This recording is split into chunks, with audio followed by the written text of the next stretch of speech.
નમસ્કાર મિત્રો, સૌથી પહેલાં તો મહિલા દિવસની સૌને ખૂબ ખૂબ શુભકામનાઓ. મિત્રો, આંગણવાડી બહેનો, આશા વર્કરો ઘણા લાંબા સમયથી જે પગાર વધારાને લઈને માંગ કરી રહ્યા છે, તેવામાં આજે વિશ્વ મહિલા દિવસ છે અને નરેન્દ્ર મોદી સાહેબ પણ ગુજરાતમાં આવેલ છે.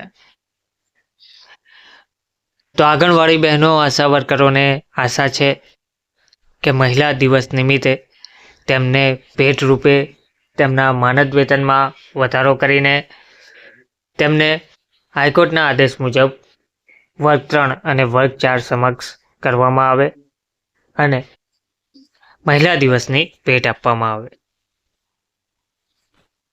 તેમજ ભાનુબેન બાબરિયા દ્વારા જણાવવામાં આવ્યું છે, તેમને પણ મહિલા દિવસની શુભેચ્છાઓ પાઠવી છે. તેમણે જણાવ્યું છે કે સ્ત્રી એટલે જિંદગીના રંગમંચ પર રિહર્સલ વગર દરેક ભૂમિકા સફળતાપૂર્વક નિભાવતું ઈશ્વરનું અદ્ભુત સર્જન. સમગ્ર વિશ્વમાં 8 માર્ચ એટલે કે આજે આંતરરાષ્ટ્રીય મહિલા દિવસ ઉજવવામાં આવે છે. આ દિવસની શુભેચ્છાઓ પાઠવતા મહિલા અને બાળ વિકાસ વિભાગના મંત્રી શ્રી ભાનુબેન બાબરિયાએ જણાવ્યું હતું કે સ્ત્રી એટલે જિંદગીના રંગમંચ પર રિહર્સલ વગર દરેક ભૂમિકા સફળતાપૂર્વક નિભાવતું ઈશ્વરનું અદ્ભુત સર્જન. આ દિવસ સ્ત્રી શક્તિ, તેમના સંઘર્ષ અને પ્રેરણાને સન્માન આપવાનો છે. મહિલાઓ સમાજનો મજબૂત સ્તંભ છે, જે માત્ર પરિવારનું જ નહીં, સમગ્ર વિશ્વનું સંચાલન કરે છે.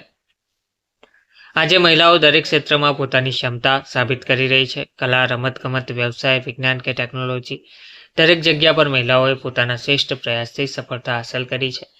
મહિલાઓના સશક્તિકરણને વેગ આપવા બદલ વડાપ્રધાન નરેન્દ્ર મોદી અને ગુજરાતના મુખ્યમંત્રી ભૂપેન્દ્રભાઈ પટેલનો રાજ્યની મહિલાઓ વતી આભાર વ્યક્ત કરતા મંત્રીએ કહ્યું હતું કે કેન્દ્ર સરકાર અને રાજ્ય સરકાર દ્વારા અનેકવિધ મહિલાલક્ષી પહેલોના સુદૃઢ અમલીકરણ થકી આજની નારી સશક્ત બની છે.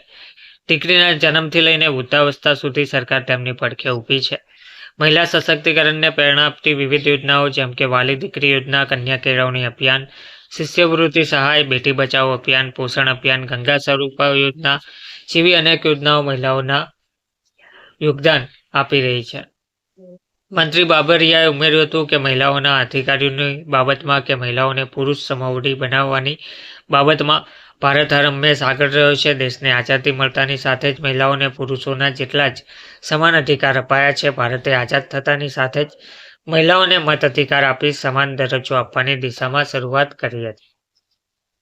ત્યારબાદ હિન્દુ મેરેજ એક્ટ, નોકરીમાં મહિલાઓને આરક્ષણ, સશસ્ત્ર દળોમાં મહિલાઓનું સ્થાન, સંપત્તિમાં મહિલાઓનો અધિકાર, 6 મહિનાની માતૃત્વ રજાઓ, પ્રધાનમંત્રી આવાસ યોજના હેઠળ આપવામાં આવતી સહાયમાં મહિલાઓને નામે ઘરની નોંધણી અને છેલ્લે વિશેષ કહી શકાય તો તેવો અધિકાર એટલે કે નારી વંદન બિલ.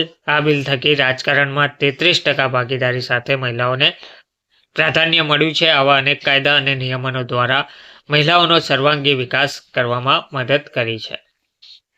મહિલા સશક્તિકરણ અંગે જાગૃતતા કે સફળતા એ માત્ર સરકારના પ્રયત્નો થકી નથી મળતી, પરંતુ સમાજે તેમાં પૂરી નિષ્ઠાથી જોડાવવું પડે છે. મહિલા ઉત્કર્ષ કે અધિકાર કે સશક્તિકરણની જવાબદારી સહિયારી છે. આપણે સૌની ભાગીદારીથી એવા વિકસિત સમાજ અને વિકસિત રાષ્ટ્રનું નિર્માણ કરવાનું છે, જ્યાં ખરા અર્થમાં મહિલાઓને સમાન હક મળતો હોય, તેઓ સુરક્ષિત રીતે રહી શકતી હોય, તેમ મંત્રીએ વધુમાં ઉમેર્યું હતું.